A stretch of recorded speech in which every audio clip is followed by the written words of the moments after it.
Back here on ESPN News, I'm Michael Kim. Time now to reveal the first round matchups in the 2009 NCAA Division III Football Championship. 32 teams will play on 16 campus sites across the country beginning Saturday, November 21st. Eventually, 2 teams will emerge and play in the Amos Alonzo Stagg Bowl in Salem, Virginia on December 19th. ESPN2 and ESPN360.com will provide live coverage of the championship game. The 8-member selection committee, chaired by Joyce Hoffman, athletics director at Rowan University, has finalized this year's championship field.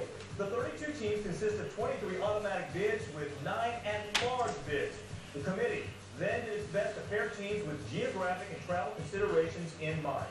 All games until the championship will be played at noon local times on the campus of the host school. The home team is listed on the bottom of each matchup, as you are about to see in our brackets. And joining us today to help break down the brackets, Pat Coleman of D3Sports.com. And Pat, I know you have a wealth of information to share, so let's get right to the teams and the brackets, and we'll get you to weigh in as we go along. Let's begin with Case Western Reserve, winners of 31 straight regular season games dating back to November 2006. Case won its 3rd straight league championship, but the University Athletic Association does not receive an automatic bid to the Division III Football Championship. But no worries. Case Western Reserve is in the field of 32, and the same goes for these other schools that you see listed here. Case will host Prime on Saturday. This power-packed bracket also features last year's national runner-up Wisconsin Whitewater hosting Lakeland. Wabash visits Illinois Wesleyan, and at the bottom of this bracket, Mount St. Joseph will match with Wittenberg. Pat, let's let you weigh in here. How do you like Wittenberg's chances? Well, Wittenberg's pretty interesting, Michael. You know, they've allowed just 53 points all season in their 10 games.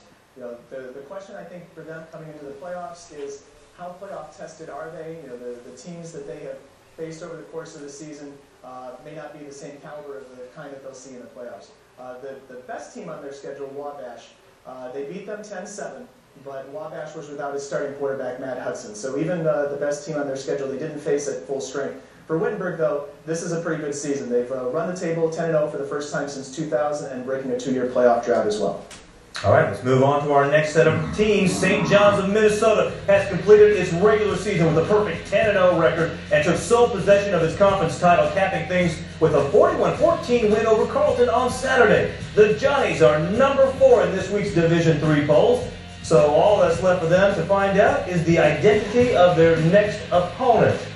And the answer is 9-1 Co. The other teams rounding out this bracket: St. Thomas of Minnesota at Monmouth of Illinois. Mary Hardin Baylor grabs an at-large bid and will travel to Iowa to face 10-0 Central. And Linfield hasn't made a postseason appearance for the past 3 years, but were champions back in 2004. They are back in the field and will host Cal Lutheran. And Pat, what do you make of Linfield's return? Well, you know, for a lot of programs, 6-3 the last 3 years would be pretty good. But for when you've had consecutive winning seasons for 54 years in a row, and that's the most in college football history, Linfield's expectations go a little higher.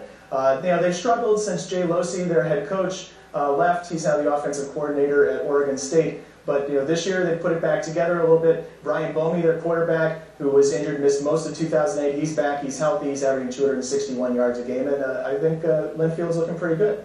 All right, let's move on now to the other half of the brackets. We have 16 teams in, 16 to go. DePaul had already captured the Southern Collegiate Athletic Conference's automatic bid before losing a heartbreaker yesterday to Wabash, a team we know is already in. 32-19, the final score there. Let's find out about the 7-2 Tigers of DePaul.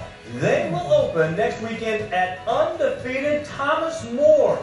And DePaul and Thomas More at the bottom of your screen right there. At the top, North Carolina Wesleyan takes on Wesley. Mississippi College travels to Huntingdon.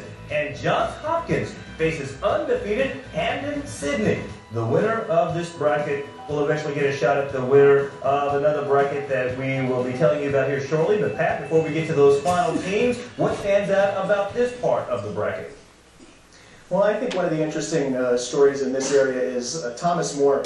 Last year, they did get into the playoffs. They won the automatic bid out of the President's Athletic Conference. But when they got there, they were a little bit banged up. They didn't provide a very good showing in the tournament. They were 1-out. This year, they're healthy. They're on a roll. 10-0 for the first time in program history. Got a high seed, got a home game, and I think that they're in position to win a couple games here.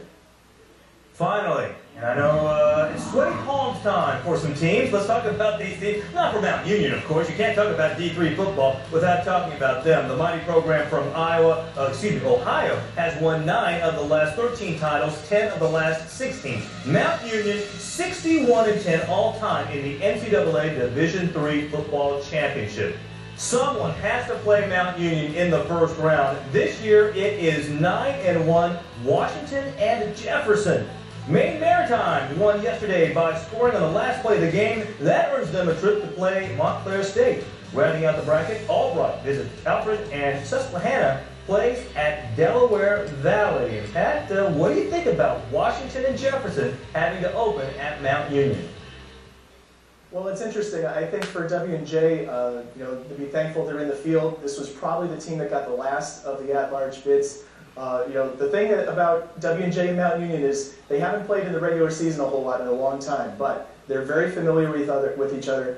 First of all, Mike Sirianni, the head coach at W&J, is a Mount Union grad. Secondly, these teams are not very far apart in western Pennsylvania, eastern Ohio, and they scrimmage each other every August. So, this game will have a little bit more on the line. But it's an interesting matchup of two very strong, traditionally strong programs. How much, though, in the end, will that prior experience for Washington and Jefferson help them out against a powerhouse like Mount Union? Well, Mount Union, Michael, is really on a roll lately. They kind of hit a point about midway through the season, and for Division III fans, you need to remember that coming into this year, Mount Union lost the all-time leading rusher in college football history, Nate Kamick, and Greg McKaylee, their longtime starting quarterback. So they were really starting over at two very key positions on offense. Kurt Rocco kind of turned the corner about midway through the season, led his team to a comeback victory against Capital, and it's really been off to the races for the Purple Raiders ever since. All right, so now that we have revealed the brackets, all 32 teams, you see where the matchups are for the first round, and maybe looking ahead here, who do you expect to see in Salem, Virginia on December 19th? Well, to be honest with you, we could very well see the same teams we've seen for the past 4 years. It's been Mount Union and the University of Wisconsin-Whitewater. Each of the past 4 seasons in Salem, Virginia, these two teams have seemed to be the best two teams in Division III this season. And, for Whitewater, they actually come into this season in a better position than Mount Union does. They returned almost everybody on both sides of the ball. The running game has been great. Jeff Donovan, the quarterback, has been very efficient in his second year as a starter for the Warhawks. So I think that, in fact, if you get to Mount Union against Whitewater in Salem, you might end up favoring Whitewater. Oh, all right. Well, could see a bit of an upset there. But the way things are going here lately, Pat, maybe these teams are already starting to put that game, the Alonzo Stag Bowl, on their schedule as pretty much a guaranteed game. But we'll see. Coming up here, December 19th. Of course, we'll see it here on ESPN2 and ESPN360.com. Pat Coleman of D3Sports.com. Thanks so much for joining us. Thanks for all your insight, and we are ready for the games this weekend.